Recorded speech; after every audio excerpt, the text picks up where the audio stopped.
Well, good morning, and thanks Broward Health for hosting us here today. It's great to be back, joined with the Surgeon General of Florida, Dr. Joe Ladapo.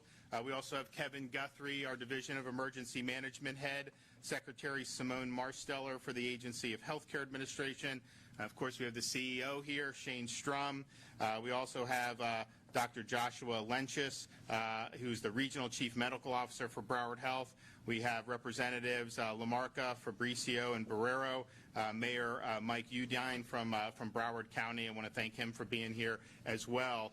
Last week, I think many of you know, we were concerned about what was happening with taking back of the supply, even more so than has been, of monoclonal antibodies. The federal government had stopped sending both Regeneron and the Eli Lilly monoclonal, and that was based off some preliminary studies saying that it may not be as effective against Omicron, but of course Omicron's not the only variant that's out there, and it's something that we actually have seen applied with Omicron patients, and we have seen symptoms resolved. So it's not clear that this is not something that is going to not be a benefit. It may not be as good as it was against Delta, but we obviously want to have that here for patients to be able to do it. And so we, under Dr. Ladapo's leadership, we push back against that.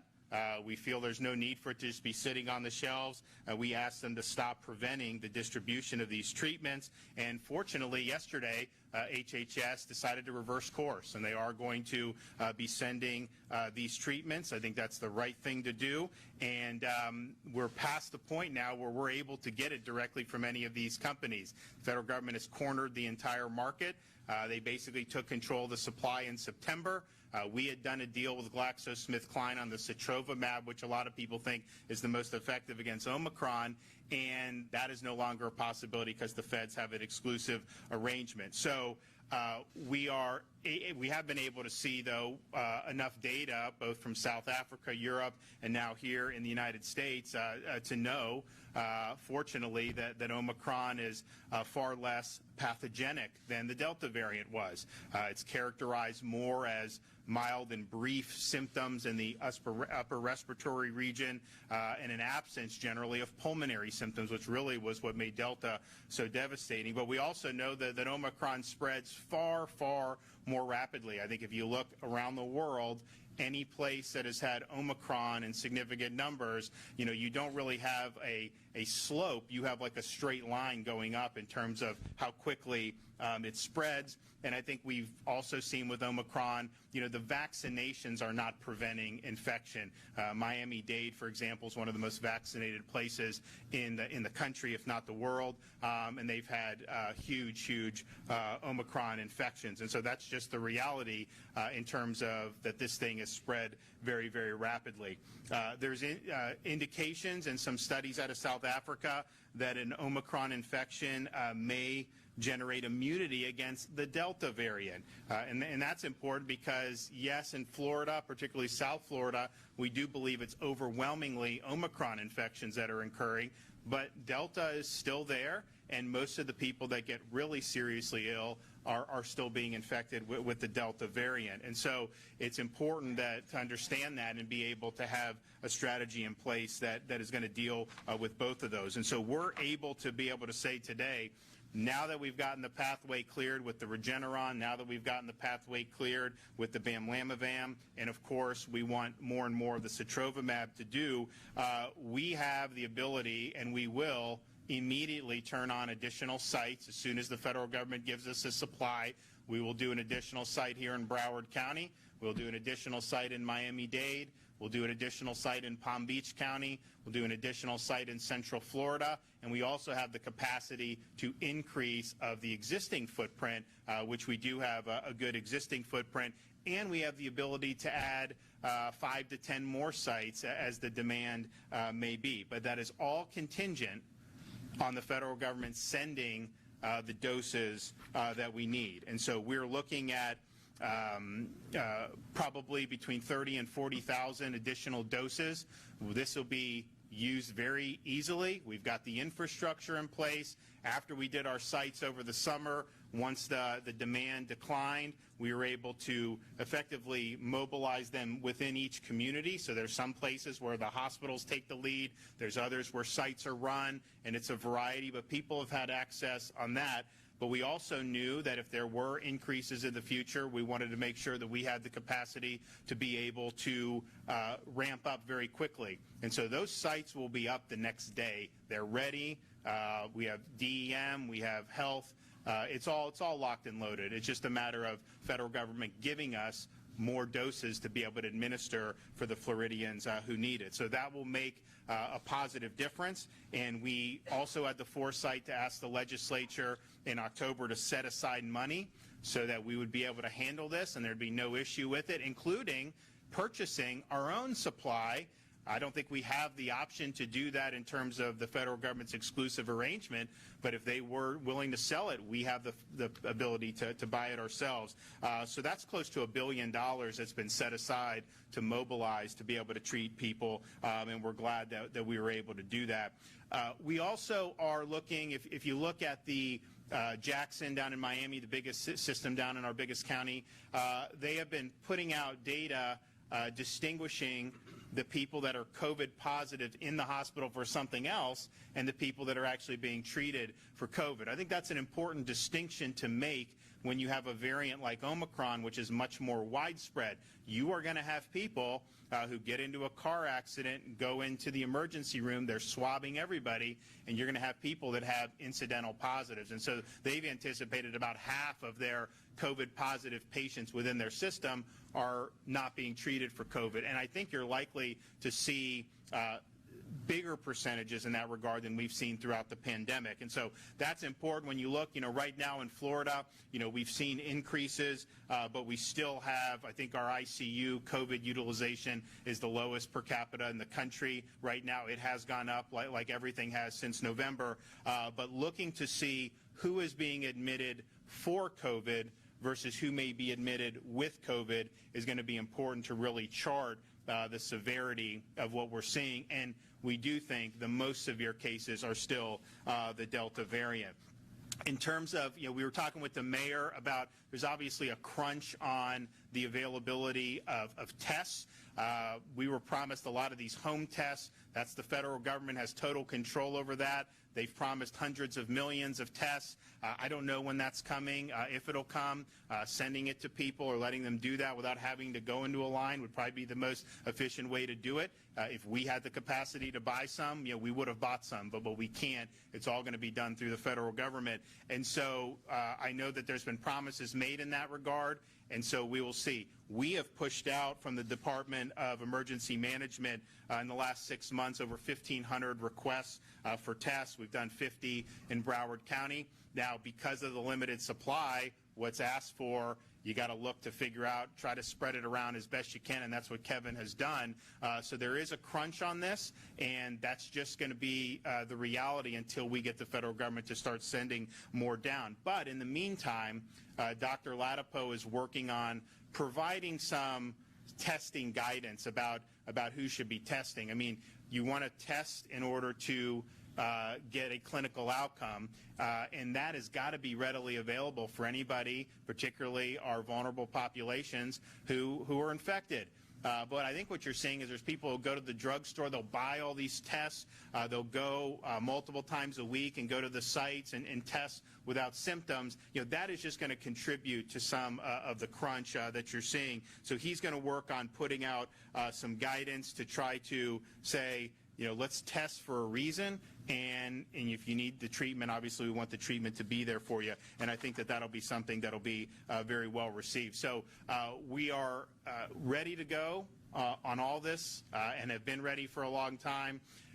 We do not believe that the federal government should be holding back any more medications. We think we have to offer this, particularly for our elderly population. If you look at Omicron and the profile that we're seeing in terms of the clinical outcomes, it's always been true with COVID that the younger folks were less risk, but I think that's even more true with what we're seeing with Omicron. And it's just like other respiratory viruses. You know, elderly people are just going to be more, people that have health problems are going to be more at risk from any type of respiratory infection. I think that's what we're seeing with Omicron. So we really want to focus and make sure, and Simone is going to talk a little bit, you know, if you have an outbreak in a nursing home, we are going to send the teams in there to go with the monoclonals, with whatever we can do to be able to help alleviate that situation. And those are the folks that are going to be most at risk on this. The other thing that we're looking at doing, and it's not, the technology isn't where we would want it to be like it would be for, say, distinguishing between influenza strands, but you can sequence these test results to try to figure out if it's Omicron or if it's Delta. When they do the estimates about South Florida, 90+% in Miami, you know, they're taking a subset, they're running that through, and then they're extrapolating out to the whole county. So we think it would be something that if you could turn it around quick enough, if you do have a patient who is high risk, but they're not necessarily showing significant symptoms, if you could get it in a decent time, then maybe you know, okay, it's Omicron. Maybe we will focus on the sotrovimab. If it's Delta, well then we'll do the Regeneron or however the practitioners think makes the most sense. But we do not have the technology right now to where you get tested and then you can determine right immediately whether it is Delta or whether it is Omicron. We would need to sequence that. That takes a little more time, a little bit more manpower, but it's something I've asked Dr. Latipo to look at, bringing together with some of our treatment sites so that we can focus treatments the best way that we can. But we are ready to go. We're ready to receive, and we will put all of this to good use. You can bet your bottom dollar on that. And to expound upon some of the treatments as well as the testing, I have Dr. Latipo is going to come up and say a few things. Yep.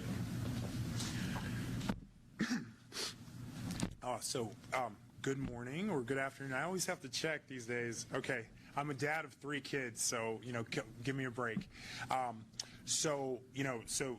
Completely agree, of course, with what the governor has shared about the epidemiology of Omicron in Florida so far and the plan regarding treatment and testing. So just to reiterate the highlights, everyone knows Omicron is spreading extremely rapidly.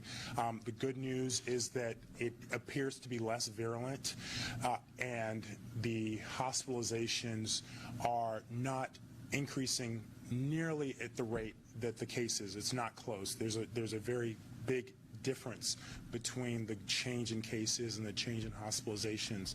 So that's really welcome news. It's really great news.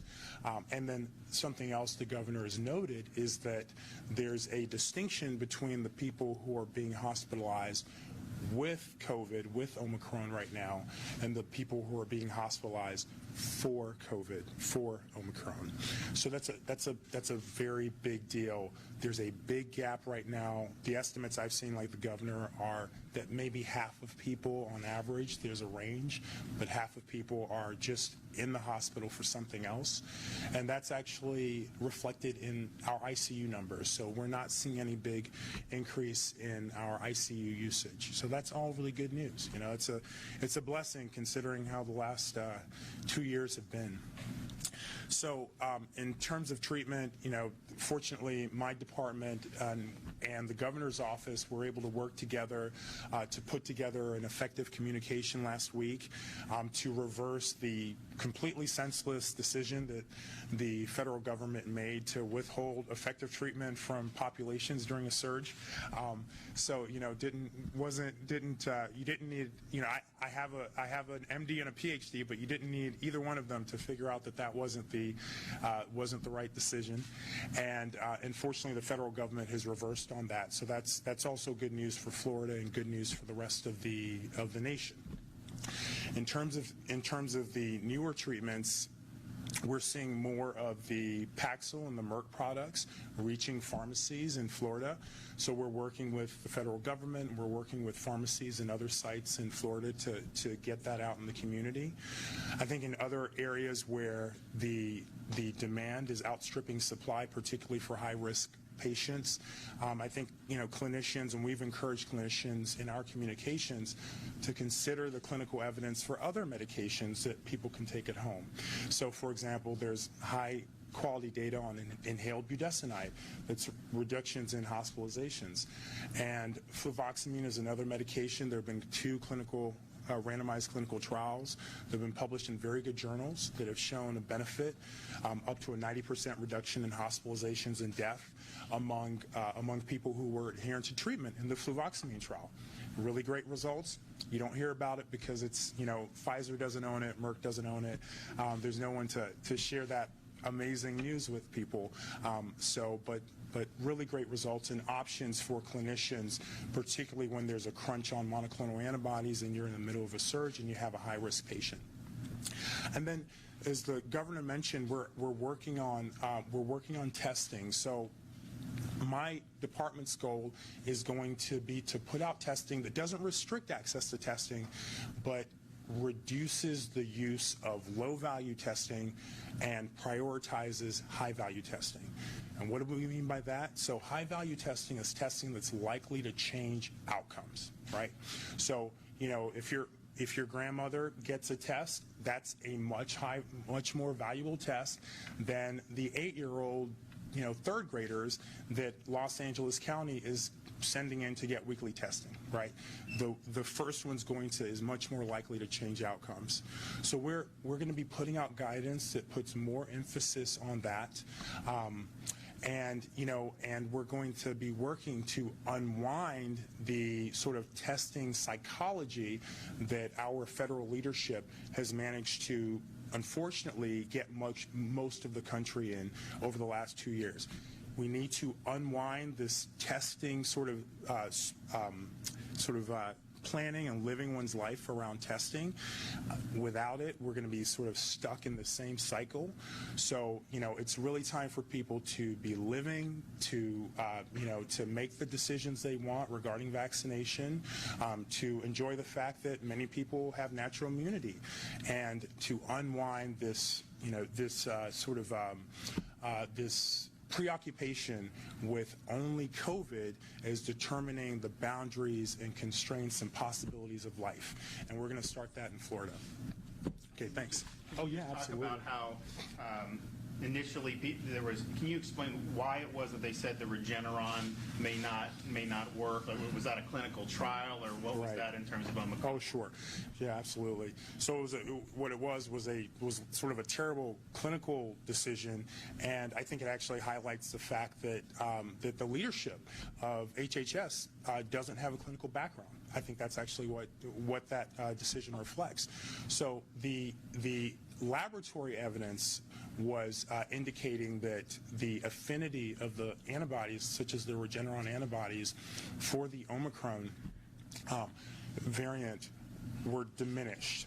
And, so it seems that it's likely to not have the same effectiveness as it did previously. But that's not the same thing as concluding that the Regeneron antibodies, monoclonal antibodies, will not work in a patient with Omicron. So there's a difference between laboratory data and clinical data. And they made the decision to withhold the medication based on laboratory data, but we care about clinical outcomes, and the decision should be based, obviously, on clinical data, which is why they've reversed it.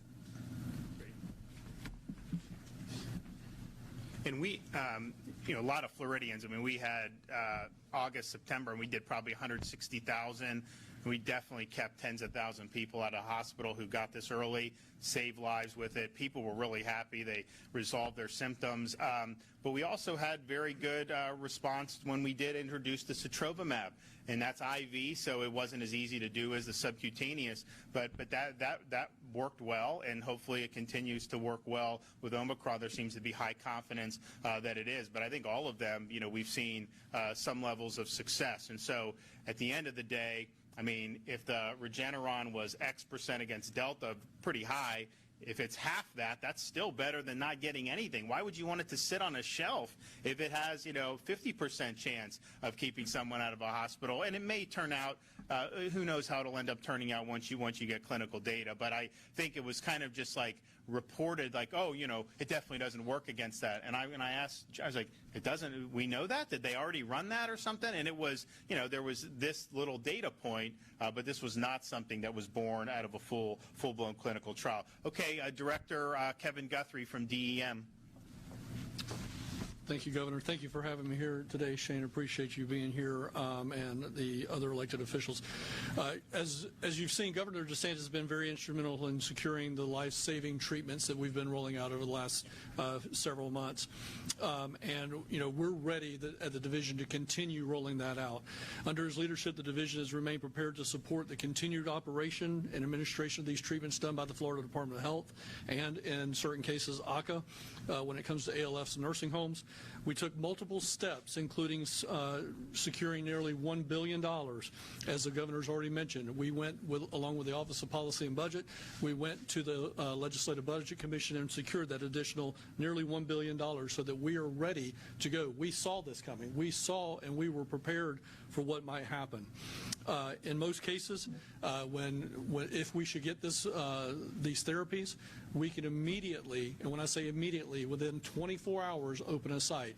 Some cases it may take us 48 hours, such as the situation right now in Central Florida where we've identified a site, but we're still working through the contracts with that particular company. But again, as the governor said, we are locked and loaded and ready to go. As I mentioned before, this is not new to us. You know, the Division of Emergency Management's been involved in this fight along our partners at the Florida Department of Health, ACA, our local county EM directors, for the last 2 years. We can perform quickly. We are built for speed, and that's what we do as we respond in the time of need. We know that this is a very important life-saving treatment. Again, Governor, we appreciate your leadership on this and taking an active part in trying to get out there because early treatment does save lives. Thank you, sir. Great. Okay, ACA Secretary Simone Marsteller. Thank you, Governor. I think it is still morning, so good morning, everyone. I do want to pick up on the point that the Governor made about making sure that our seniors and most vulnerable residents in our long-term care facilities have access to vaccines, boosters, and most importantly, monoclonal treatments.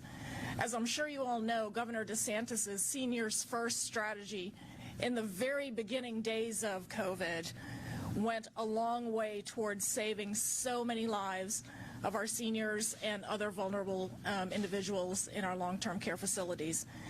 That Seniors First strategy still exists. Hopefully we will get some additional supplies of MAB, but even right now for those facilities who either do not have a relationship with a long-term care facility or otherwise need assistance in getting their residents the treatment that they need, the Department of Health, working with the Agency for Healthcare Administration, can send individuals in, strike teams as needed, to give those individuals the treatment and the vaccines and or boosters if they so choose. So I'm grateful, Governor, that you are pushing and have pushed and frankly shamed the federal government into letting go of these very important life-saving supplies. You have also heard the Governor mention hospitalizations. I just want to pick up just briefly on that. So as of today, our COVID-19 hospitalizations have decreased 68.91% since the most recent peak on August 18th. As of today, our COVID-19 ICU bed utilization has decreased 84.2% since the most recent peak on August 24th. That is good news, ladies and gentlemen. That is good news.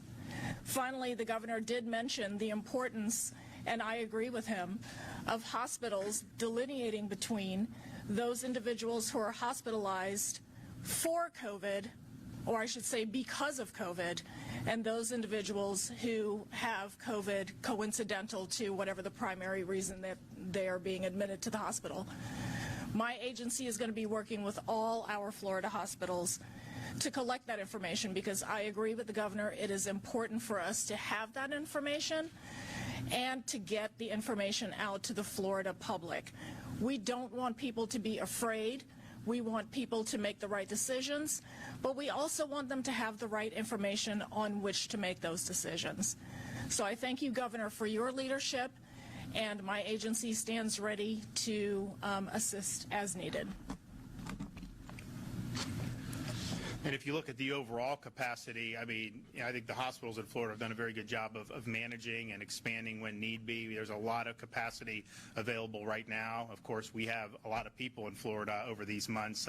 As many of you know, I mean, we probably, on any given day, it'll be about 25 million people when you think of the tourists and all the snowbirds and everyone down here. And so they have the ability to do that. And so we've got a lot of capacity. I mean, I think that we worked very hard a couple months ago to protect the nurses from being fired, and I'm not saying here they would have done that, but some of these places that did that are now ruining the day because they're looking and then they may not have enough people. And so we thought it was very important to make sure that our healthcare workers would be able to have jobs, but also it's better for the healthcare system that you're at full capacity, and so be able to do it. We also, and it ties into long-term care because there's a lot of folks in long-term care who are interested. Right before Christmas, Dr. Latipo and I announced that Florida would be offering the new Evusheld product by AstraZeneca. So that is it's different from the treatments that we're talking about here for people who are infected. It's non-exposed, non-infected people, mostly elderly and immunocompromised is who it's for. And you take it, and the trials have shown 6 months of protection going forward. And so that's something that Florida Health, COVID19.gov, if you go on, we have the different sites. We've tried to put it out. Again, we get a limited supply from the federal government. So whatever they give, we try to send it to places so that Floridians have access to it. Obviously, some of the rural areas you're going to have to drive a little further than in Broward, but we try to do it so it's good. So we don't know exactly. It's going to take a little bit more time to figure out how effective that's been, but if it's in line with the clinical results, that's going to end up preventing a lot of Omicron, but maybe even some Delta infections in a very vulnerable population. And so that's something that is also in the mix as well. Okay, I have now CEO Shane Strum. All right. Good morning. Welcome back, Governor. It's good to have you here at Broward Health. First, Happy New Year. I would say Broward Health wishes are a healthier 2022. So, great. Well, we're excited to have the governor here. This is what leadership looks like. Those on the stage with me, if you look at it, you have the governor, you have 3 agency heads, 3 members of the House of Representatives, and the mayor of Broward County. That's what it's about. They've been here from day one. I can take it back a few months when we were worried about the Delta variant and we needed monoclonals desperately. The first person to step up to the plate and the first call that we made was to Governor DeSantis, and he made sure that we were able to have those. And a lot of that happens also when you have a strong board. Governor, this board has made sure that we were able to help the community every turn and every twist that we've made, whether it's monoclonals, vaccines, or tests. So we're excited that you're here. We have a lot more things that we're going to be doing, but any of the additional help you can get with the Regeneron or the other drugs are very helpful. So thank you. Absolutely. Okay, we have Chief Medical Officer, Broward Health, Dr. Joshua Lenchis. Well, thank you very much. For almost 2 years, the caregivers here at Broward Health, physicians, nurses, technicians, and therapists, thousands of others have cared for folks battling COVID-19. In fact, the first vaccinations in Florida, as you recall, in Tampa, I saw the picture last night, December 14th of 2020. Here at Broward Health, a few days after that, but last year at this time, a month later, the caregivers here began administering those monoclonal antibodies. The first one was bamlanivimab. In support of the clinical literature, at the time, we too witnessed the safety and effectiveness when administered to those who were infected with COVID-19 who did not require hospitalization. I'll reiterate that the governor said the monoclonal antibodies as a viable treatment option to help keep patients from progressing to severe illness and keeping them out of the hospital. While the variations and the combinations used have changed over that time frame, depending on the COVID-19 variant we faced, the data continues to underscore the incredible effectiveness of these medications. And while, as the governor mentioned, there's some recent study that's looking at the effectiveness of the currently used monoclonal antibodies on the Omicron variant, the fact remains that the Omicron variant, as he said, was not the only variant that's out there. So I think that the fact that Delta continues to have a formidable presence in Florida, that it's important that we reiterate the need to continue to ask for the monoclonal antibody. These physicians that are working here on the front lines, as well as others around the region, need these treatments, and the oral medications that we discussed that are approved under emergency use authorization to continue to care for our patients and ensure that health systems can meet the demand for the COVID-19. Thank you, sir. All right. Okay, the mayor, where is he? All right, come on up. Good morning. Thank you, Governor. Thank you, CEO Shane Strum and the entire board at the Broward Hospital District, and all our medical healthcare workers who are on the front line day in and day out helping Broward County residents and Floridians through this battle. As the governor mentioned and as Director Guthrie mentioned, Broward County is ready to stand up additional sites within 24 hours as far as MAB treatments. We have a site picked out, ready to go. The logistics are done, and we're ready to open that site within 24 hours. We continue to work with the Department of Health and all state agencies to provide additional testing resources to our residents. We're working the logistics. We're opening those sites pretty much on a daily basis, opening more and more to meet the demand of the public. But I agree that we need to come up with some reasonable, rational testing requirements so that we're not overstripping and creating a demand situation that nobody could reasonably keep up with. So I urge residents to take that into account as they decide whether to test or not and look into those things.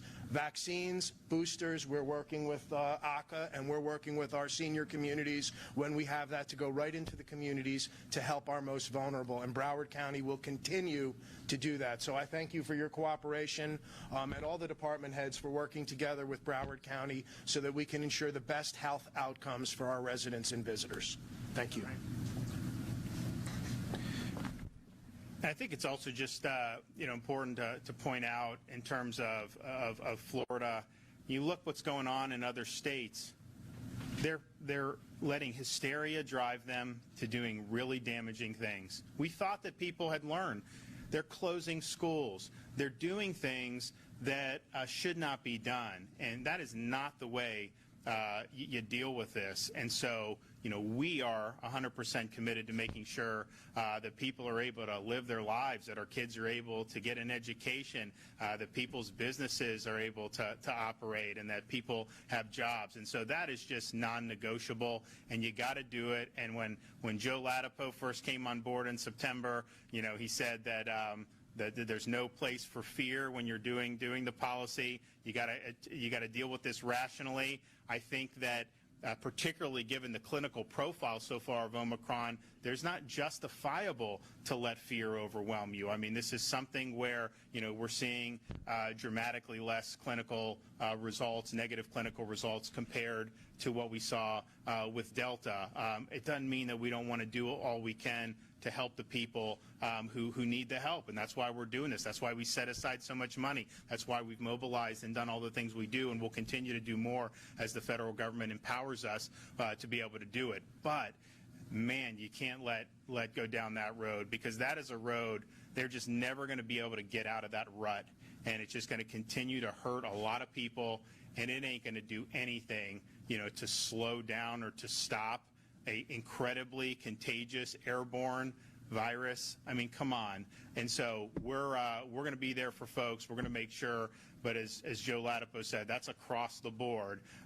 Kids that are in school thriving means a healthier community. People that can put food on the table means healthier families. And so we're not going to waver on that. We were, my wife and I were able to come down on New Year's Eve, go visit Hard Rock Stadium. People were having a good time, and they were living their lives. And so we've got to continue to do that, and you can't let any type of hysteria undercut the normal functioning of society. Okay, with that, yes, sir. Governor, you mentioned your wife. Can you say how your wife is doing, how she's responding to the treatments? And second, what do you make of this hysteria regarding your so-called vacation this past week and your being MIA? Can you speak to that? Yeah, I mean, I guess I should have been at the beach in Delaware, right? And then they would have been really happy with that. You know, it was, I mean, you look, we actually put out the schedule, and I think these people didn't know that. They think because you're not doing a big press conference, you're not doing. So, you know, Friday we were, Kevin, Joe, and I all had discussions about, you know, doing what we're doing. Of course, I was at the, down in Miami later, Thursday in the office working on this and some other stuff. And it's true, Wednesday there was nothing on the calendar. And so I think they're like, oh my God, he's on vacation. And I'm like, you know, and I just looked at my wife, I'm like, you know, going to the hospital with you is not a vacation for you. I know that. And it's not a vacation. I mean, this is something that as a husband, I think that I should be doing.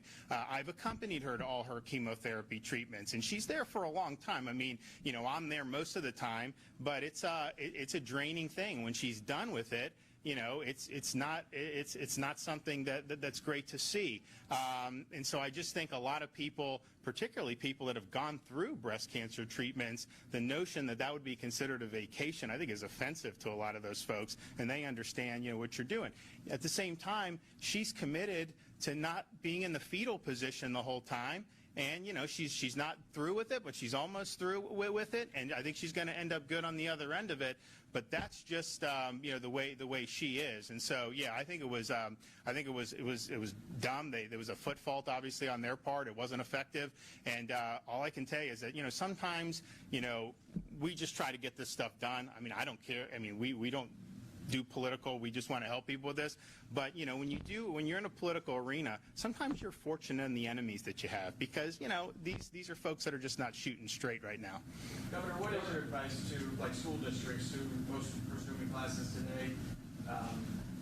What do you tell families? What's your message with this? Our schools will be open in the state of Florida. This is not, first of all, if you look at the data that's been amassed throughout the pandemic, it's found that you have worse outcomes by closing schools in terms of whatever community prevalence is. The schools are not driving this. We know that. We know 100% that's true. And so it'd be so damaging not to do that. So kids need to be in school. They do not need to be doing any crazy mitigation. Just let them be kids.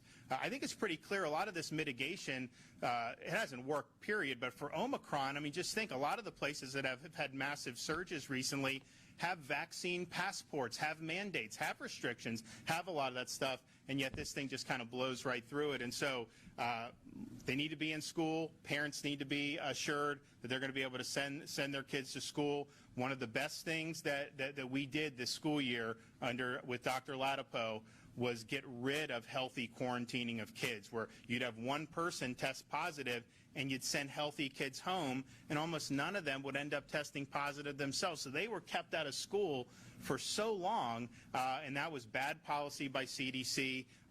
With Joe, we revised that and said, actually, if you're symptomatic, send home, but if you're healthy, you need to be in school. And that is our policy. We think that flows out of the rights of parents to have their kids educated, and we're not going to deviate on that. And the places that are closing schools, if you look at some of those states that are doing it, the communities that they're doing it in are mostly affecting working class and low income and poor kids. That's who it's affecting.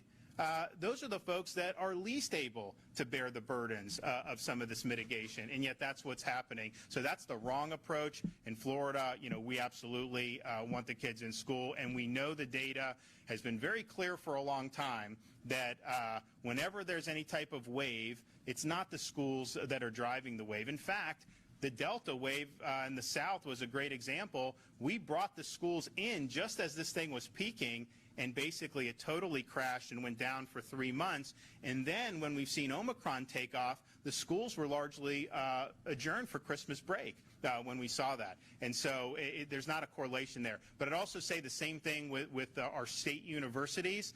You're seeing some of these other universities around the country, some of them are even doing shelter in place over Omicron for what? A 20-year-old college student, I mean, it's absolutely insane what's going on. Our universities are going to be open, our state universities. They're going to have in-person instruction. And I think any university that doesn't do that should have to refund 100% of the tuition to the parents. Local school district officials have criticized the ban on mask mandates. They say it's tying their hands, preventing them from enacting rules that would have been shown to protect students. Whatever happened to home rule on that issue, and why should it be left up?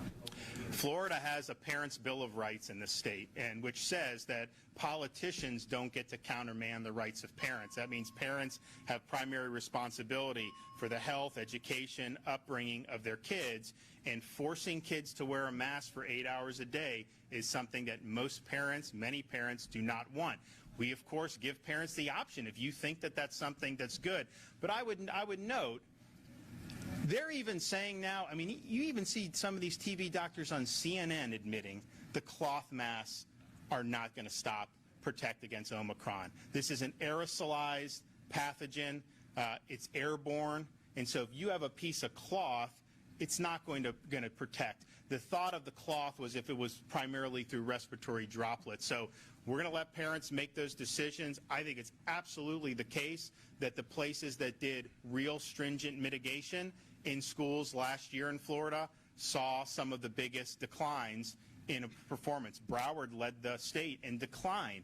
And I think they need to have a normal environment. I think they have the right to breathe. I think they need to do that. And we can't go backwards with some of this stuff that has not proven to be effective. And that's the thing. You know, you'd have the ability to do randomized clinical trials to show effectiveness. Instead, they always do these other things which are easy to debunk very quickly. It does get headlines because it fits the narrative, but it's not ultimately really sound science. And so let the kids learn, make sure that they're there. But let's just be honest with people about when you have something that's this widespread, that is airborne, simply putting cloth over and thinking that somehow that is going to provide good protection. That's just not accurate. Almost everyone now Fauci will not admit that. He said it's still effective against Omicron. I don't know how he would know that, but that's what he said. But even a lot of these other folks that you see who were big proponents of this for a long time are acknowledging that with Omicron, this is not something. Yeah, you're free to do it, and it's up to you. But let's not try to tell that putting it on kids is going to make some type of big difference here. Yes, sir. AOC was seen regarding the mask laws. You're here in Florida, she's been critical of your policy, but yet she comes to Florida and enjoys, free state. Can you tell me a little bit about that? Well, I mean, look, I think if I had $1 for every lockdown politician who decided to escape to Florida over the last 2 years, I'd be a pretty doggone wealthy man, let me tell you. I mean, Congress people, mayors, governors, I mean, you name it.